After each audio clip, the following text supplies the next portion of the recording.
नमस्कार, मैं हूं आपके साथ प्रदीप आजाद और बात एक बार फिर राजस्थान की उस सियासत की जो इस वक्त काफी गर्माई हुई है। अब हालांकि चाहे मौसम ने ठंडक शुरुआत कर दी हो, ठंडक पैदा कर दी हो, लेकिन राजस्थान की राजनीति में जो गर्माहट है,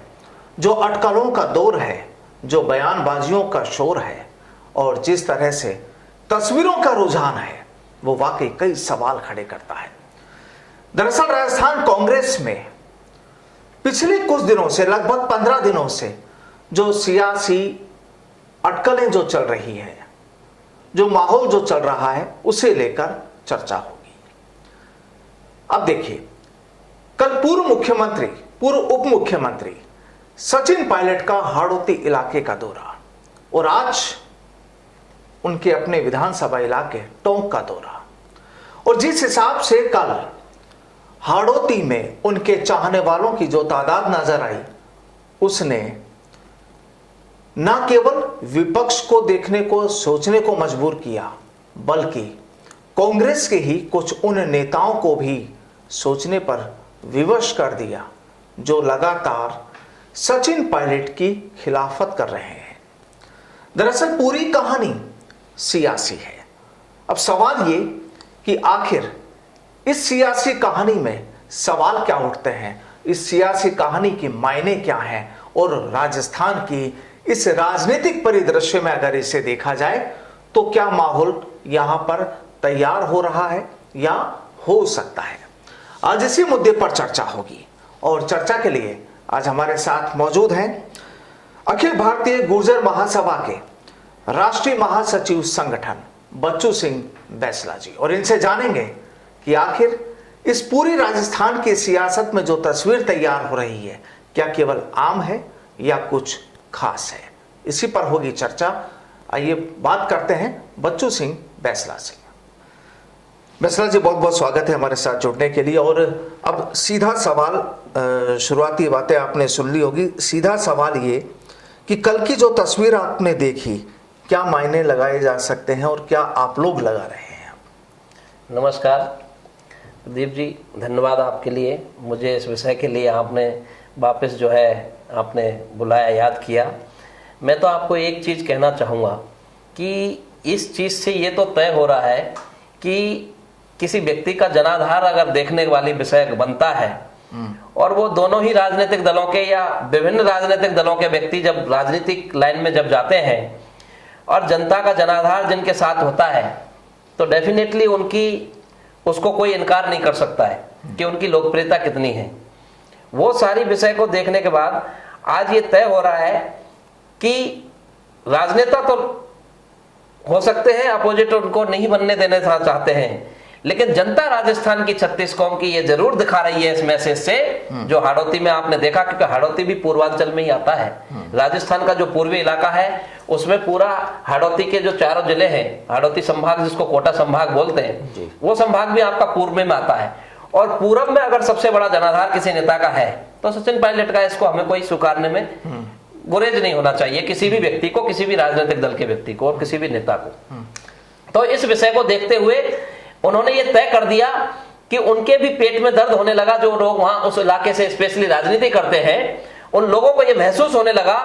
कि जनता तो वास्तविकता में सचिन पायलट के साथ है और हम कहीं गलती तो नहीं कर रहे कि सचिन पायलट का साथ नहीं दे रहे। अगर हमारे वही लोग हमको इस लायक बनाया है, उन्होंने ही चुन के, उनके वोट से हम आके इस राजनीति की सरकार में आज मंत्री या एमएलए या विधायक जो बन के बैठे हैं, वो उन्हीं लोगों के वोटों से चुन के आए हैं। और वो लोग सचिन पायलट के साथ खड़े होकर के, और उन्होंने पूरा चक्का जाम करने की स्थिति, ऐसी स्थिति कर दी है। कल के जो आपकी मीडिया की जो विजुअल्स हमें भी देखने को मिली हैं, उन सबसे ये तय हो रहा है। तो इस चीज से उनको डेफिनेटली ये तकलीफ तो होगी और सोचने को मजबूर होना पड़ेगा कि ये क्या हो रहा है, कि जनता चाहती है। क्योंकि बैसला जी, यहाँ पर सीधे तौर पर यह कहा गया कि चूंकि झालावाड़ कोटा संभाग ये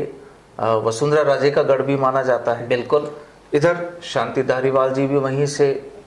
आते हैं। बिल्कुल। और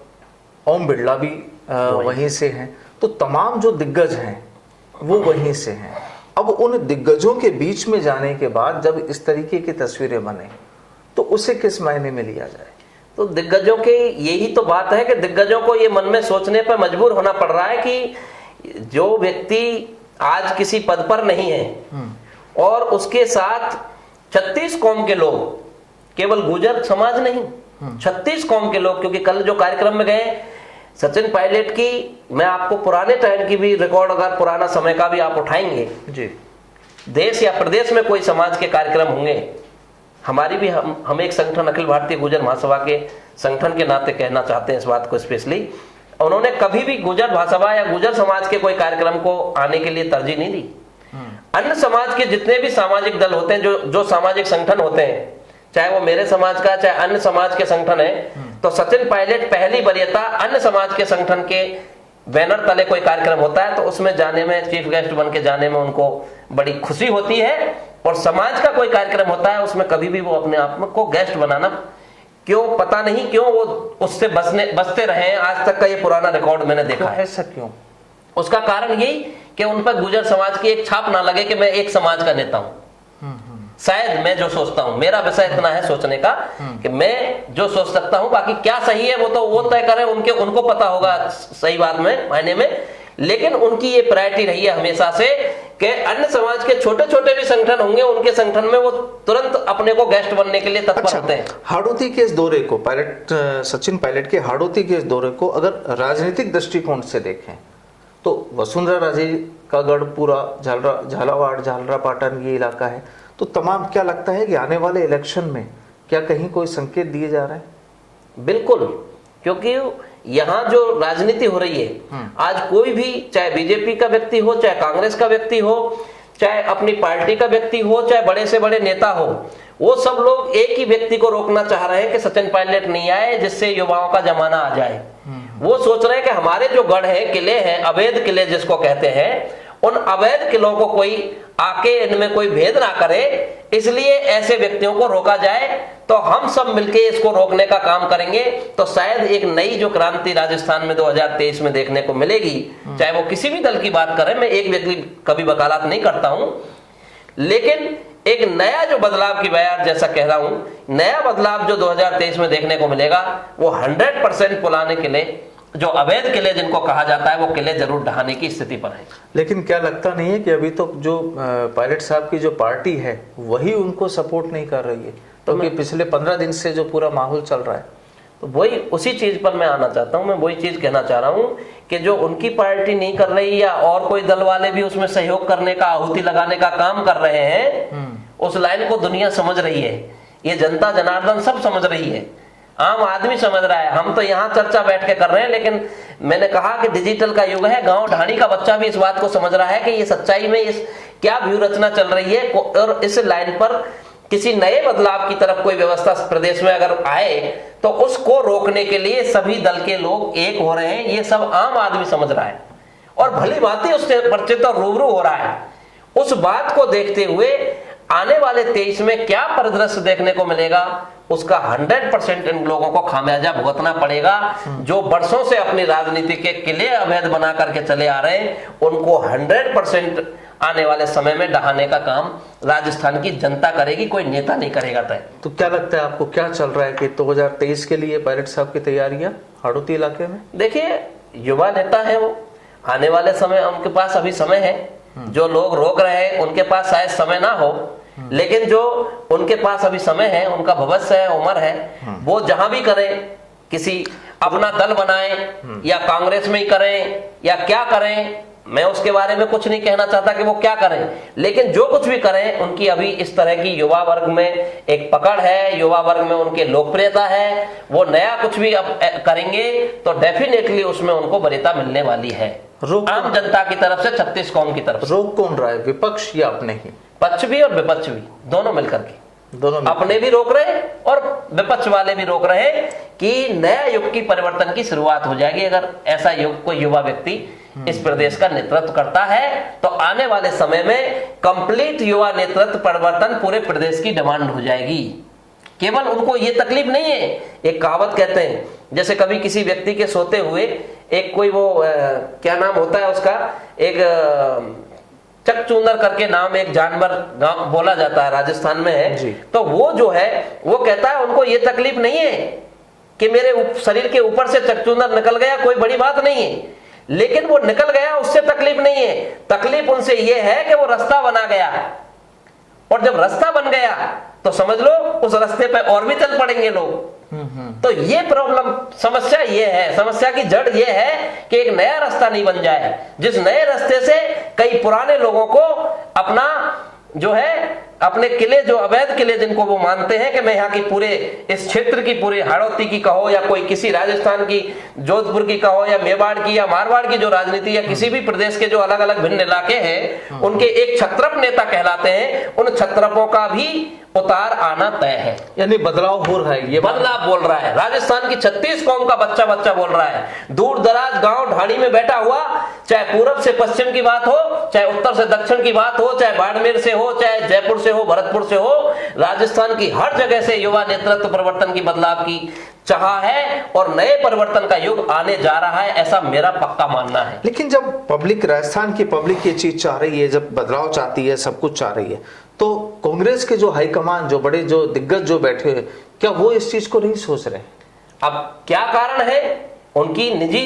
किसी की, मैं अब किसी के बारे में क्या कहूं, उनको सोच रहे नहीं सोच रहे, समझ तो उनको सब आ रही है। जहां तक मैं समझता हूं कि जब एक आम आदमी जो दूर दराज में बैठा हुआ गांव ढाणी में समझ रहा है, तो क्या उनको समझ में नहीं आ रही है बात? 100% आ रही है, लेकिन उनकी कुछ मजबूरियां हैं, उनको अपने कुछ लोगों को स्थापित रखना है। अगर वो लोग सोच रहे हैं कि अगर उनका कोई नया आदमी आ गया तो हमारे लोगों का क्या होगा, जिनको वो स्थापित करना चाहते हैं, जिनको वो स्थापित करना चाहते हैं, देश और प्रदेश में जिनसे राजनीति कराना चाहते हैं, उन लोगों के भविष्य का क्या होगा अगर ये व्यक्ति नेतृत्व करने की लाइन पर आ जाता है? तो वो जो प्रदेश का मुखिया बनेगा वो कल देश की राजनीति भी करेगा, और देश की राजनीति करने वाले युवाओं में ऐसे बहुत योग्य उम्मीदवार हैं इस प्रदेश में, हो चाहे किसी भी बात